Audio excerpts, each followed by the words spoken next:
Hi dears, എല്ലാവർക്കും നമ്മുടെ പുതിയൊരു വീഡിയോയിലേക്ക് വീണ്ടും സ്വാഗതം. ഇന്ന് നല്ല സോഫ്റ്റ് ആയിട്ടുള്ള അടയാണ് കേട്ടോ തയ്യാറാക്കിയിട്ട് എടുക്കുന്നത്. ഈ ഒരു അട ഉണ്ടാക്കിയിട്ട് എടുക്കാനായിട്ട് നമുക്ക് ഇലയുടെ ആവശ്യമൊന്നുമില്ല കേട്ടോ. അതുപോലെ തന്നെ അച്ചൊന്നും ഉപയോഗിക്കാണ്ടാണ് തയ്യാറാക്കി എടുത്തിട്ടുള്ളത്. അപ്പോൾ ഇനി വാഴയിലില്ലാന്ന് കരുതിയിട്ട് ആരും അടൊന്നും ഉണ്ടാക്കാണ്ടിരിക്കേണ്ട.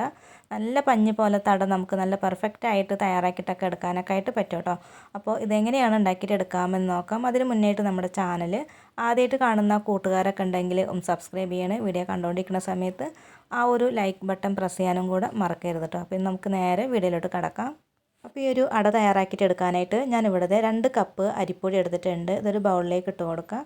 വറുത്ത അരിപ്പൊടി വേണം കേട്ടോ എടുക്കാനായിട്ട്. നമ്മൾ ഇടിയപ്പത്തിനും പത്തിരിക്കൊക്കെ എടുക്കണ നൈസ് പൊടി ഉണ്ടല്ലോ, ആ ഒരു പൊടി വേണം കേട്ടോ എടുക്കാനായിട്ട്. ഇതിലേക്ക് നമുക്ക് 1 ടേബിൾ സ്പൂൺ അളവിൽ വെളിച്ചെണ്ണ ഒഴിച്ച് കൊടുക്കാം. വെളിച്ചെണ്ണ ഒഴിച്ച് കൊടുക്കുന്നത് മാവ് നല്ല സോഫ്റ്റായിട്ട് കിട്ടാനാണ് കേട്ടോ. കൂടെ തന്നെ ഒരു 1/2 ടീസ്പൂൺ അളവിൽ ഉപ്പ് കൂടെ ചേർത്ത് കൊടുക്കാം. ഉപ്പൊക്കെ ഇട്ട് കൊടുത്തിട്ട് പിന്നെ ഇതെല്ലാം കൂടെ ഒന്ന് മിക്സ് ആക്കിയിട്ട് കൂടെ കൊടുക്കാം കേട്ടോ. നന്നായിട്ട് ഒന്ന് മിക്സ് ആക്കിയിട്ട് എടുത്തതിന് ശേഷം നമുക്കിതൊന്ന് മാറ്റി വയ്ക്കാം. ഇനി ഒരു പാത്രം അടുപ്പത്ത് വെച്ച് കൊടുത്ത ശേഷം ഇതിലോട്ട് 3 കപ്പ് വെള്ളമാണ് ഒഴിച്ച് കൊടുക്കുന്നത്. ഞാനിവിടെ 2 കപ്പ് അരിപ്പൊടിയിലാണ് എടുത്തിട്ടുള്ളത്. അപ്പോൾ 1 കപ്പ് അരിപ്പൊടിക്ക് 1.5 കപ്പ് വെള്ളം എന്ന കണക്കിന് മൊത്തത്തിൽ 3 കപ്പ് വെള്ളം ഒഴിച്ച് കൊടുത്തിട്ടുണ്ട്. ഇത് നന്നായിട്ടൊന്ന് തിളപ്പിച്ചിട്ട് എടുക്കാം കേട്ടോ. വെള്ളം നല്ലോണമൊക്കെ വെട്ടി തിളച്ച് വന്നാലാണ് മാവ് കുഴച്ചെടുക്കുന്ന സമയത്ത് മാവ് നല്ല സോഫ്റ്റായിട്ടൊക്കെ വരുള്ളൂ. അപ്പോൾ വെള്ളം നല്ലോണമൊക്കെ ഒന്ന് വെട്ടി തിളച്ചിട്ടുണ്ട്. ഇനി നമ്മൾ നേരത്തെ എടുത്ത് വെച്ചിട്ടുള്ള അരിപ്പൊടി ഉണ്ടല്ലോ, അതിലോട്ട് ഈ ഒരു വെള്ളം കുറേശ്ശെ ഒഴിച്ച് കൊടുത്തിട്ട് നമുക്ക് ഈ ഒരു മാവൊന്ന് കുഴച്ചെടുക്കാം. പിന്നെ ഓരോ അരിപ്പൊടിക്കും വെള്ളത്തിൻ്റെ അളവിലൊക്കെ വ്യത്യാസമൊക്കെ ഉണ്ട് കേട്ടോ. ചിലപ്പോൾ അരിപ്പൊടിയൊക്കെ എടുക്കുന്ന സമയത്ത് 1 കപ്പ് അരിപ്പൊടിക്ക് 1.25 കപ്പ് വെള്ളമൊക്കെ മതിയാകും കേട്ടോ. അപ്പോൾ ഇതിനൊരു 1.5 കപ്പ് വെള്ളമൊക്കെ ഒഴിച്ച് കൊടുത്താലാണ് കറക്റ്റായിട്ട് കിട്ടുക. അപ്പോൾ അതൊക്കെ നിങ്ങൾ നോക്കിയിട്ടൊക്കെ ചെയ്യാം കേട്ടോ. പിന്നെ ആദ്യമായിട്ടൊക്കെ അട തയ്യാറാക്കിയിട്ട് എടുക്കണവരാണെങ്കിൽ ഇതുപോലെ മാവൊക്കെ കുഴച്ചെടുക്കുമ്പോൾ വെള്ളം കുറച്ച് കൂടുതൽ തിളപ്പിച്ചിട്ട് എടുക്കേണ്ടത് നല്ലതായിരിക്കും. ഇതിലേക്ക് നമ്മൾ വെള്ളമൊക്കെ ഒഴിച്ച് കൊടുത്തിട്ട് കുഴച്ചെടുക്കുന്ന സമയത്ത് വെള്ളം കുറഞ്ഞ് പോയിട്ടുണ്ടെങ്കിൽ വീണ്ടും വെള്ളമൊക്കെ തിളപ്പിച്ചിട്ടൊക്കെ എടുത്തിട്ട് വരുമ്പോഴേക്കും ഒരു മാവൊക്കെ ഡ്രൈ ആയിട്ടൊക്കെ പോകും കേട്ടോ. അപ്പോൾ ആദ്യമേ കുറച്ചധികം വെള്ളമൊക്കെ തിളപ്പിച്ചിട്ട് എടുക്കുകയാണെങ്കിൽ ആ ഒരു പ്രശ്നം വരില്ല. അപ്പോൾ ഇതിലേക്ക് ഞാൻ വെള്ളമൊക്കെ ഒഴിച്ച് കൊടുത്തിട്ട് നന്നായിട്ട് ഒന്ന് മിക്സ് ആക്കിയിട്ട് എടുത്തിട്ടുണ്ട്. ഇതിൻ്റെ നല്ല ചൂടുണ്ടല്ലോ, അതൊക്കെ ഒന്ന് പോകാനായിട്ട് ഒരു 5 മിനിറ്റ് മാത്രം ഒന്ന് വെയിറ്റ് ചെയ്യാം കേട്ടോ. 5 മിനിറ്റിന് ശേഷം പിന്നെ നമുക്ക് കൈ നനച്ചിട്ട് ഒന്ന് കുഴച്ചെടുക്കാം. അപ്പോൾ വെള്ളത്തിൻ്റെ ആ ഒരു നനവൊക്കെ കറക്റ്റ് പാകത്തിന് തന്നെ കിട്ടിയിട്ടുണ്ട് കേട്ടോ. അപ്പോൾ കൈയൊക്കെ നനച്ചിട്ട് നമ്മളിത് കുഴച്ചിട്ട് എടുക്കുന്ന സമയത്ത് കൈ അധികം അങ്ങനെയൊന്നും പൊള്ളില്ല കേട്ടോ. അപ്പോൾ ഇടയ്ക്കൊക്കെ ഒന്ന് വെള്ളമൊക്കെ നനച്ചിട്ട് നന്നായിട്ട് ഒരു മാവ് ഒന്ന് കുഴച്ചെടുക്കുക. മാവ് നമ്മൾ എത്രത്തോളം നല്ല സോഫ്റ്റായിട്ട് കുഴച്ചെടുക്കുന്നോ അത്രയും നല്ല സോഫ്റ്റായിട്ട് കിട്ടും കേട്ടോ നമുക്ക് ഈ ഒരു അട. നന്നായിട്ട് ഇതൊന്ന് കുഴച്ചിട്ടെടുക്കട്ടെ. നല്ലോണം സോഫ്റ്റായിട്ട് കുഴച്ചെടുത്ത് കഴിഞ്ഞാൽ പിന്നെ നമുക്ക് ഈ ഒരു അടയ്ക്ക് വേണ്ടിയിട്ടുള്ള ഫില്ലിംഗ് ആണ് കേട്ടോ റെഡിയാക്കിയിട്ട് എടുക്കേണ്ടത്. അപ്പോൾ നിങ്ങൾക്ക് വേണമെങ്കിൽ ആദ്യമേ ഫില്ലിംഗ് ഒക്കെ റെഡിയാക്കി വെച്ചിട്ട് മാവ് റെഡിയാക്കിയാലും മതി, അങ്ങനെ വേണമെങ്കിലും ചെയ്യാം. പിന്നെ ഇപ്പോൾ ഞാനിവിടെ ഉണ്ടാക്കിയെടുക്കുന്ന ഫില്ലിങ് വളരെ എളുപ്പത്തിൽ ഉണ്ടാക്കിയിട്ട് എടുക്കാൻ പറ്റണതാണ് കേട്ടോ. അത് നമ്മൾ അടുപ്പത്തൊന്നും വെച്ചിട്ട് ചൂടാക്കിയിട്ട് എടുക്കണമൊന്നും ചെയ്യണമില്ല. അപ്പോൾ ഫില്ലിങ്ങിന് വേണ്ടിയിട്ട് ഞാനിവിടെ 1 തേങ്ങ മുഴുവനായിട്ടൊന്ന് ചിരകി എടുത്തിട്ടുണ്ട്. ഇതിലേക്ക് ഇനി ശർക്കരയാണ് കേട്ടോ ചീകിയിട്ട് ചേർത്ത് കൊടുക്കുന്നത്. 250 ഗ്രാം അളവിലാണ് ഞാനിവിടെ ശർക്കര എടുത്തിട്ടുള്ളത്. ഇതിൽ മണ്ണും പൊടിയൊന്നും ഇല്ലാത്ത ശർക്കരയാണ് കേട്ടോ. അപ്പോൾ അഴുക്കൊക്കെ ഉള്ള ശർക്കരയാണെങ്കിൽ കുറച്ച് വെള്ളം, വളരെ കുറച്ച് മാത്രം വെള്ളമൊക്കെ ഒഴിച്ച് കൊടുത്തിട്ട് നല്ല തിക്കായിട്ടൊന്ന് കുറുക്കിയെടുത്തതിന് ശേഷം ഒന്ന് ഉരുക്കിയെടുക്കില്ല, അങ്ങനെ ഉരുക്കിയെടുത്തതിന് ശേഷം അരിച്ചിട്ട് ഇതിലേക്ക് ഒഴിച്ച് കൊടുത്താലും മതി. ഇതിലേക്ക് നല്ലൊരു ഫ്ലേവറിന് വേണ്ടിയിട്ട് ഏലക്കാപ്പൊടിയാണ് കേട്ടോ ചേർത്ത് കൊടുക്കേണ്ടത്. ഞാനിവിടെ ഒരു 3 ഏലക്കയിലേക്ക് കുറച്ച് പഞ്ചസാരയൊക്കെ ഇട്ട് പൊടിച്ചിട്ടുള്ള ആ ഒരു പൊടിയാണ് ഇട്ട് കൊടുത്തിട്ടുള്ളത്. പിന്നെ ഇതിലത്തെ ആ ഒരു മധുരമൊക്കെ ഒന്ന് ബാലൻസ് ചെയ്ത് കിട്ടാനായിട്ട് ഒരു നുള്ളു ഉപ്പ് കൂടെ ചേർത്ത് കൊടുക്കുന്നുണ്ട്. ഇതിലോട്ട് 1 ടേബിൾ സ്പൂൺ നെയ്യ് കൂടെ ചേർത്ത് കൊടുക്കണം കേട്ടോ. അപ്പോൾ നെയ്യ് നിങ്ങൾക്ക് താല്പര്യം ഉണ്ടെങ്കിൽ മാത്രം ചേർത്ത് കൊടുത്താൽ മതി, അതല്ലെങ്കിൽ സ്കിപ്പ് ചെയ്യാവുന്നതാണ്. ഇനി ഇത് കൈകൊണ്ട് നല്ലോണം ഒന്ന് മിക്സ് ആക്കിയിട്ട് കൂടെ എടുക്കുക. നന്നായിട്ടൊന്ന് മിക്സ് ആക്കിയിട്ട് എടുത്ത് കഴിഞ്ഞാൽ ഈ ഒരു ഫില്ലിങ് ഇവിടെ തയ്യാറായി കഴിഞ്ഞു. ഫില്ലിങ് റെഡി ആയി കഴിഞ്ഞാൽ പിന്നെ നമുക്ക് അട റെഡിയാക്കിയിട്ട് എടുക്കാം. അപ്പോൾ ഞാനിവിടെ അട പരത്തിയെടുക്കാനായിട്ട് ഇതുപോലെ ഒരു പ്ലാസ്റ്റിക് ഷീറ്റാണ് കേട്ടോ എടുത്തിട്ടുള്ളത്. നമ്മൾ ഓയിലൊക്കെ വാങ്ങിക്കുമ്പോൾ കിട്ടുന്ന കവറില്ല, അതാണ് കട്ട് ചെയ്തിട്ട് എടുത്തിട്ടുള്ളത്. ഇതിലൊരല്പം വെളിച്ചെണ്ണ അല്ലെങ്കിൽ ഓയിലൊക്കെ ഒന്ന് ബ്രഷ് ചെയ്ത് കൊടുത്തതിന് ശേഷം നമ്മൾ നേരത്തെ റെഡിയാക്കി വെച്ചിട്ടുള്ള ആ ഒരു മാവിൽ നിന്ന് കുറേശ്ശെ എടുത്തിട്ട് ഇതുപോലെ ഒന്ന് വെച്ചിട്ട് പരത്തിയെടുക്കാം.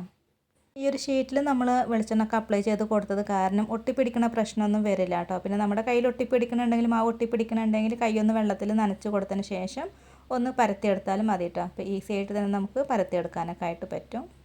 ഇതിപ്പോൾ അത്യാവശ്യം നല്ലോണം കനം കുറച്ചിട്ട് തന്നെ ഞാനിവിടെ പരത്തിയെടുത്തിട്ടുണ്ട്. പിന്നെ നല്ല നൈസായിട്ട് ഇങ്ങനെ തിന്നായിട്ട് പരത്തിയെടുക്കുകയൊന്നും ചെയ്യരുത് കേട്ടോ. അങ്ങനെ ആകുമ്പോൾ ഇതിൻ്റെ ഉള്ളിൽ നമ്മൾ ഫില്ലിംഗ് ഒക്കെ വെച്ചിട്ട് മടക്കി എടുക്കുന്ന സമയത്ത് ഇത് പൊട്ടിപ്പോകും. ഇതിൻ്റെ സെൻറ്ററിലായിട്ട് നമുക്ക് ഈ ഒരു ഫില്ലിംഗ് വെച്ച് കൊടുക്കാം കേട്ടോ. അപ്പോൾ ഫില്ലിംഗ് വെച്ച് കൊടുക്കുന്ന സമയത്ത് ഇങ്ങനെ കട്ട കുത്തിയ പോലെ വെക്കാണ്ട് ഇങ്ങനെ പരത്തി വെച്ച് കൊടുക്കാം കേട്ടോ. അതുപോലെ ഒന്ന് പരത്തി വെച്ച് കൊടുക്കുക. പിന്നെ ആ ഒരു നമ്മൾ പരത്തി എടുത്തിട്ടുള്ള ആ ഒരു അടയുടെ സെൻറ്ററിൽ മാത്രം വെച്ച് കൊടുക്കാനായിട്ട് ശ്രദ്ധിക്കണം. അതിൻ്റെ സൈഡിലോട്ടൊന്നും വരുന്നൊന്നും ചെയ്യരുത് കേട്ടോ. അപ്പോൾ ഇത്രയും ഗ്യാപ്പ് വിട്ടിട്ട് വേണം ഈ ഒരു ഫില്ലിംഗ് വെച്ച് കൊടുക്കാനായിട്ട്. ഇനി ഒരു കവറോട് കൂടിയിട്ട് എടുത്തിട്ട് ഇതുപോലെ ഒന്ന് പ്രസ് ചെയ്തിട്ട് കൂടെ കൊടുക്കാം. എന്നിട്ട് ഒന്നും കൂടെ ഒന്ന് പരത്തിയെടുത്ത് കഴിഞ്ഞാൽ നമ്മുടെ ഈ ഒരു അടവട റെഡിയായി കഴിഞ്ഞു. കണ്ടില്ലേ, നല്ല പെർഫെക്റ്റ് ആയിട്ട് തന്നെ നമുക്കിത് കിട്ടിയിട്ടുണ്ട്. അപ്പോൾ വാഴയിലല്ലെങ്കിൽ നമുക്ക് നല്ല പെർഫെക്റ്റ് ആയിട്ട് അട തയ്യാറാക്കിയിട്ടൊക്കെ എടുക്കാനൊക്കെ ആയിട്ട് പറ്റും കേട്ടോ. അപ്പോൾ ഇതുപോലെ ആക്കിയെടുത്തതിന് ശേഷം പിന്നെ നമുക്ക് വേണമെങ്കിൽ ഇതിനൊരു ഡിസൈനൊക്കെ കൊടുക്കാം കേട്ടോ. ഒരു ഫോർക്ക് വെച്ചിട്ട് ഇതിൻ്റെ സൈഡ് ഭാഗത്തൊക്കെ ഒന്ന് പ്രസ് ചെയ്തിട്ട് കൂടെ കൊടുത്താൽ ഈ ഒരു രീതിക്ക് ഇതൊന്ന് കിട്ടിയിട്ടുണ്ടാവും. അപ്പോൾ ഇത് നിർബന്ധമല്ല, ഇഷ്ടമുണ്ടെങ്കിൽ മാത്രം ഇതുപോലൊക്കെ ഒന്ന് ചെയ്തെടുത്താൽ മതി. ഇതുപോലെ ചെയ്തിട്ടുണ്ടെങ്കിൽ കാണാനൊരു ഭംഗിയൊക്കെ ഉണ്ടാവും കേട്ടോ. അപ്പോൾ അതിനൊക്കെ വേണ്ടിയിട്ടാണ്. പിന്നെ ഞാനിതിൻ്റെ ഒരു സൈഡ് മാത്രമേ ഇതുപോലെ ഒന്ന് ചെയ്യണുള്ളൂ. ഞാനിവിടെ എല്ലാ അടയും ഈ രീതിക്ക് ഒന്ന് തയ്യാറാക്കിയിട്ട് എടുക്കുന്നുണ്ട്.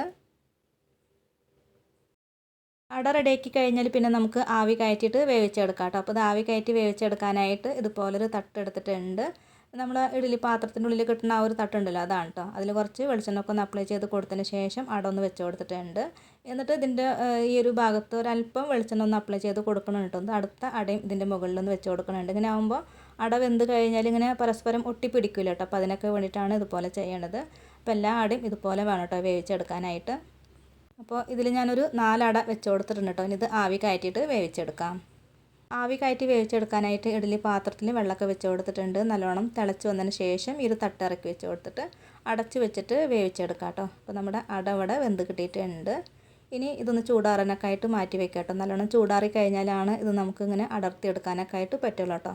ചൂടോടെ നമ്മളിത് എടുത്തിട്ടുണ്ടെങ്കിൽ ഒട്ടിപ്പിടിച്ചിട്ടുണ്ടാവും.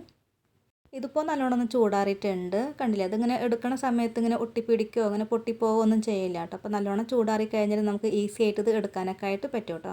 അപ്പോൾ നമ്മുടെ ഫസ്റ്റത്തെ ട്രിപ്പ് അട ഇവിടെ റെഡി ആയിട്ട് വന്നിട്ടുണ്ട്. രണ്ടാമത്തെ ട്രിപ്പ് ഇതേ ഞാനിവിടെ ഈ ഒരു തട്ടിലിങ്ങനെ നിരത്തി വെച്ച് കൊടുത്തിട്ടുണ്ട് കേട്ടോ. ഇതും കൂടെ ഒന്ന് വേവിച്ചെടുക്കാം. അപ്പോൾ എല്ലാതും ഞാനിവിടെ വേവിച്ചെടുത്തിട്ടുണ്ട്. അപ്പോൾ വാഴയില കിട്ടാത്തവരൊക്കെ ഇതുപോലൊക്കെ ഒന്ന് ട്രൈ ചെയ്ത് നോക്കാവുന്നതാണ് കേട്ടോ. അപ്പോൾ ഞാനൊക്കെ കൂടുതലും ഇതുപോലെ തന്നെയാണ് അട ഉണ്ടാക്കി എടുക്കാറ്. പെട്ടെന്ന് വാഴയിലൊന്നും കിട്ടില്ല കേട്ടോ. വാഴയിലൊക്കെ വാങ്ങിക്കണമെങ്കിൽ മാർക്കറ്റിലൊക്കെ പോകണം. അപ്പോൾ എന്നെപ്പോലുള്ളവർക്കൊക്കെ ഈ ഒരു വീഡിയോ ഉപകാരമായിട്ടുണ്ടാവും. അപ്പോൾ ഇതുപോലൊക്കെ ഒന്ന് ട്രൈ ചെയ്ത് നോക്കാം കേട്ടോ. എന്നിട്ട് അഭിപ്രായങ്ങളൊക്കെ അറിയിക്കണേ. അപ്പോൾ ഇന്നത്തെ വീഡിയോ എത്രയുള്ള എല്ലാവർക്കും ഇഷ്ടമായിട്ടുണ്ട് എന്ന് കരുതുന്നു.